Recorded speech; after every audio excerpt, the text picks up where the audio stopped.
மெதுவாக உன்னை கொஞ்சம் தொட வேண்டுமே திருமேனி எங்கும் விரல்கள்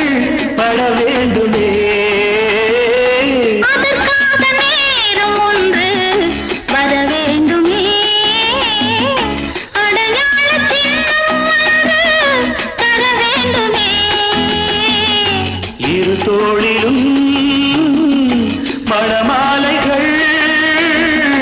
கொண்டாடும் காலம் யாரு கூடும் என்று தவிக்கின்ற தவிப்பெண்டவோ என் கண்மணி காதலி இடமாங்கனி உன்னை பார்த்ததும் சிரிக்கின்றதே நான் சொன்ன ஜோக்கை கேட்டு நாடமோ நீ நகைச்சுவை மன்னன் இல்லையோ என் மன்னவன் காதலன் என்னை பார்த்ததும் 1000